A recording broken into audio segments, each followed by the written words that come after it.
And now we move on to Chloe Maclean. So Chloe is a lecturer in sociology at the University of West Scotland. She's a first generation and student, and she received her undergrad and PhD at Edinburgh. And her work explores and her experience at Edinburgh, I'm so sorry, partially facilitated and inspired her interest in the embodiment of power relations. Welcome, Chloe. Thanks very much for that, Molly. I've loved all the presentations so far and throughout the whole conference. My presentation, there's lots of similarities to things that people have already said today and yesterday. So I'm going to share a pre-recorded presentation. Many reasons, but I guess basically I was a wee bit nervous, and I've realised now that I shouldn't have been at all, because it's been such a warm and inclusive environment here. And like I say, I'll just press play. I've made a wee mistake at the start and I cut out my name when I introduced myself, so don't worry about that. Okay. I'm a lecturer at the University of West Scotland, and I'm delighted to be here at the Working Class Academics Conference. What a brilliant idea. I've pre-recorded this partly because of my internet connection and partly because I'm about to go on annual leave and I've got so many things to tie up, and I thought, you know what, if I just pre-record this is one less worry just now. But I'm really looking forward to interacting live during the questions. That would be brilliant. So today I'm going to talk about my experiences as a working class person going to Edinburgh University, which is a Russell Group or elite university, and reflecting on how a working class imposter syndrome was created here. So imposter syndrome was first coined by Clance and Immis. They first titled it as imposter phenomenon, which they identified in their study of high achieving women. So these were women that worked in academia or other such professions that were extremely intelligent and had much evidence of their intelligence, but yet did not believe themselves to be clever. In fact, they were convinced that they'd fooled anybody and everybody around them into thinking that they were competent within their work setting, when of course the reality was that they were, much clever. They were certainly clever enough to be there, despite them feeling like everybody else around them must be more clever than themselves. Imposter syndrome has been used quite a lot in sort of popular psychology now, and it's coming into sort of popular discourse as well, often presented in an individualistic way, where it's seen as a problem that you might have that you can solve through doing X, Y, or Z. However, Maddie Breeze suggests that actually imposter syndrome is structurally created within higher education. She suggests that imposter syndrome is an institutionally effective regime of fraudulence, inauthenticity, and inadequacy. This is what creates the feelings of intellectual inadequacy in higher education. What I'm going to argue in this presentation is that working class imposter syndrome is also, on top of that intellectual feeling of inadequacy, it's also a feeling of an inadequacy of character. And partly that is because higher education is framed as a tool for social mobility, that if you go to university and if you work hard, then you'll be able to move from working class to middle class, or middle class to upper middle class, etc. It's a tool for upward mobility based on meritocracy of equal opportunities, where those that try hardest win. Now, of course, lots of social scientists have had lots to say about social mobility, including Friedman and Lorison, whose book The Class Ceiling has lots of evidence in it to show that this idea of higher education as a meritocratic tool for social mobility is just not true. It doesn't work. So, very great book if you want to, have some concrete evidence to prove that. And also the term social mobility itself is problematic, because the way that social mobility is used and talked about is one in which suggests not only that upward and downward mobility is possible, but it is suggestive that a desire for upward mobility should be, universal amongst everybody. Everybody should want to move upwards. And that moral imperative should move upwards also carries with it the suggestion that because, why do we need to move upwards? What is it that we're getting away from? What we're getting away from is being working class. That working class is a deficit that we should seek to move away from. The other concept that I want to talk about is cleft habitus. So Bordeaux suggests that a cleft habitus or habitus clave occurs when our embodied dispositions come into complete contradiction or contrast with a new field that we're entering, such as higher education, where the embodied expectations and dispositions expected within that field are in complete contrast to those that we've developed through our habitus. Now, Ingram and Abraham suggest that at this point there's 4 different sort of routes that people might go. They might abandon their habitus to adopt that of the new arena that they've entered, that of higher education. They might reconfirm their habitus through this process and reject the new arena, reject higher education. They might reconcile their habitus where they combine parts of the original habitus with this new, the expectations of higher education, the dispositions that they expect there, and you have a sort of combination of the two merged together. Or you might have a destabilised habitus, and that is a habitus which is characterised by a feeling of conflict, panic, confusion, and not feeling like you belong anywhere, created from this sort of clash of habituses or habitus expectations, which is probably where I feel myself most of the time. And so I'm going to argue through this that working class people are encouraged in higher education to abandon their habitus. So this is where I came from. This is the start of the story. I lived in Broomhouse until I was 27 when I got my first academic post at a university in a different city. But done all my school and all my university living in this street here. Broomhouse is a council estate within the city of Edinburgh. It's got a high percentage of council houses still there. This is where I developed my habitus. Some other important things to talk about at the start of my journey is that because I've done my education in Scotland, and I would always choose to do my university at the same city I lived in because it'd be too costly not to. But within the Scottish system, you have your tuition fees paid for by the Scottish Government for your undergraduate degree, so I didn't have to pay any fees. And if I did have to pay fees, I wouldn't have went to university. If I was born in England, I wouldn't have went to university. Also, I got the Student Awards Agency Scotland payments. These were payments for students who came from low-income families or households. They were means tested that affected the amount of money that you could get, but it was up to roughly £2,000 a year that you didn't need to pay back. It was just there to help you pay for your living costs. And those two things enabled me to go to university, to come from here, Broomhouse, and go to here, to that Edinburgh University.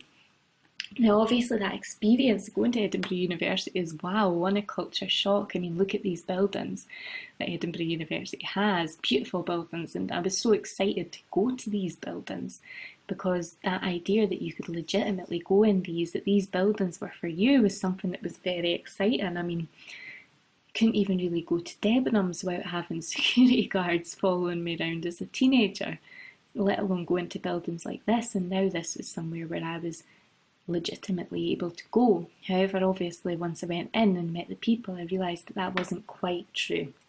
And I remember the culture shock of meeting the different people, meeting middle and upper class people for the first time in my life. I remember the first tutorial I went to, everybody sitting down trying to make friends, chatting before class started about, where did you do your gap year, or what, what sort of unpaid internships did you go on, what ski trips, and all this kind of chat, which was completely alien to me. I was looking around thinking, oh God, I don't know what they're talking about, but also I really hope they don't ask me anything, which of course they didn't, because they already knew that I wasn't someone that was worth asking anything to. I wasn't someone that was worth making friends with. I remember looking at them as well and thinking they all looked so polished and professional, or even if they'd done a deliberately messy hair or slobby clothes, they still looked polished. And I was like, I don't know how they do that. and they talked in what seemed like riddles to me. They sounded much more clever and were using fancy words. And I just remember thinking at this moment, I've never met anybody like this in my life. How? So it was complete culture shock, but one in which I very much felt, this place, I stand out like a sore thumb here. I don't really belong here. But alongside this, it wasn't just feelings of like being overwhelmed or shocked. It was also getting, working class culture attacked as well. So I remember overhearing students talking about the post-92 uni, which was just along the road from where I grew up. And them talking so badly about this uni, really putting it down, making it out as if it was for idiots, but also saying, oh yes, and imagine when you come out there, you need to walk amongst the zombies of Sight Hill, which is obviously, I'm the zombie, like, I live just beside Sight Hill. So there was these attacks on working class culture that people would happily make within this institution, and it wasn't just students, staff done it too. I remember being in a master's ethnography class, and we were to conduct a small ethnography, and the lecturer was talking about those possibilities, and he said, oh, but you can't do anything though. So for example, you might want to research the peoples of Wester Hailes, but that would be too dangerous. And again, Wester Hailes was a council estate that's just up the road from where I grew up. It was one where I spent most of my summers as a teenager hanging around. I had friends in that area that I mucked about with, and I just felt so angry when the lecturer said this. I felt like I could punch him, and obviously I would never have done that. But for him to say that, it suggested two things. It suggested, one, that they don't know anything about working class people, that's for one, and that they certainly shouldn't be researching them. But also, two, that they didn't expect working class people to be in the same setting as them. And so these experiences marked me as sort of feeling out of place, marked me as dangerous, tasteless or disgusting for having a working class background. This is a picture of a Jack Wills catalogue. Jack Wills is a clothing brand that's aimed at university students, but really white middle class and upper class students. And the look that they're giving us just now, that's, this is what people at my uni looked at, and I think this is how they looked at me as well. But to my shame, I bought a Jack Wills hoodie because that feeling of being attacked by my culture and stuff, I just wanted to fit in by that point. I just wanted to get by, really. It wasn't even fitting in, it was just getting by. So I bought a Jack Wills jumper, but obviously it didn't look right on me. It didn't. I didn't look like they looked like when they wore it. And it's that thing about our embodied class, that actually, even if you want to assimilate to the middle class and upper classes, you still, your working class dispositions shine through. So I would hide my accent, I would change it a bit, and I would never wear sports clothes despite being an athlete to try and hide or not get taken as a working class person. But there's also economic barriers as well. Of course, like there's this idea that living in a flat, that's like a coming of age sort of central part of being at university, but of course that's not a part which I was going to be able to do at all. Or all the economic costs of keeping up with the clothing and nights out and all that come with it. So there's economic and embodied barriers to trying to assimilate. And by the time I started my PhD, I was really not interested in assimilating at all. I was actually very resistant to it and had no inclination, no desire whatsoever of being middle or upper class. I don't think I ever did. I just wanted to get by, to be fair. But I was like, do you know what? Now I feel like you're attacking me, and I don't like this. I don't like being forced to not be myself in this setting, which is what I felt at that time and still possibly do. So I started to find value in working class culture despite all the messages that I was getting at the university, and part of that was recognising my working class dispositions as an asset, so that I've been able to be an independent sort of person, which working class people, we often work with our parents, our carers, or maybe we didn't have any, so we've had to be independent as we've been growing up. That thing about organisation, just need to be a bit more organised, And for a sociologist, having that first-hand experience of understanding power relations and the impact that that can have, and how these inequalities are recreated, we've had a first-hand experience of that. I disengaged with university spaces. That was part of my resistance, and this picture here is my desk at my dad's that I'd done all my uni work from, including my whole PhD. It was all done at that desk there. I wouldn't go into uni spaces. I didn't feel like I fitted in, and by that point I was like, do you know what, I'm not putting myself through the pain that it causes me to go into those spaces and the shame that I feel, because it's the people there that are wrong, no me. I brought back my voice. I started talking my accent again. I thought, you know what, yes I will. I started wearing whatever I wanted to wear, whether that be trackies or whatever. And when I was doing my PhD, I'd started teaching tutorials and stuff, and you know, I really loved being a working class person in that environment, to try and help other working class students not go through the same what I went through, to try and be a sign that, you know, you are 100% as good as anybody else in this room. And yeah, that was one of my sort of key things, which I still do now, working at post-92 universities, has kind of been a decision.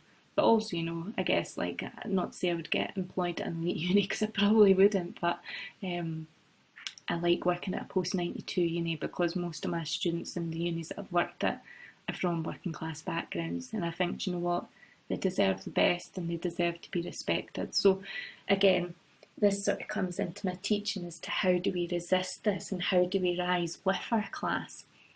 So through this, I've suggested that working class imposter syndrome in Russell Group unis is a feeling of inadequacy of character, whereby to survive academia we're encouraged to leave our class. To reject our assimilation to upper class or middle class values, we need to resist the idea, or that enables us to resist the idea of working class people and working class culture as in deficit. But my main question really for everybody here is, well, what are our tactics for rising with our class? I'm so interested in other people's perspective on how we do rise with our class and reject the idea of moving into the middle classes. And just lastly then, this is just a wee slide of references in purple at the bottom. If you do want to see the written version of this presentation, then that's the details there where you can go and find it. So just to say thank you very much for listening. I look forward to the questions. I just want to say thank you so much for that. That was brilliant. And you can see from like the comments that people are leaving that what you said is so relatable, and very emotional and very hard hitting. Although I did laugh when someone commented that you should have put a trigger warning when you put up the Jack Wills advert. But just before we go on to Teresa, I just wanted to ask how it felt when you first started to resist, when you first started to embrace who you were. Did that feel vulnerable at first?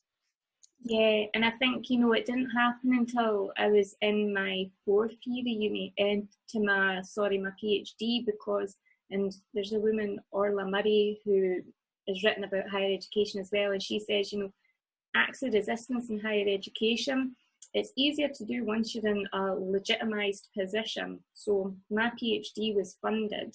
I wouldn't have done a PhD if it wasn't. And so, I could sort of jump on the back of the fact that that was funded to try and convince myself that I deserved to be there. And that made resisting a bit easier. But yeah, it wasn't until then. Brilliant. Thank you so much for sharing. We'll go through the Q&A and I'll let you look through the comments because everybody is just loving what you have to say. And we'll go to our next speaker,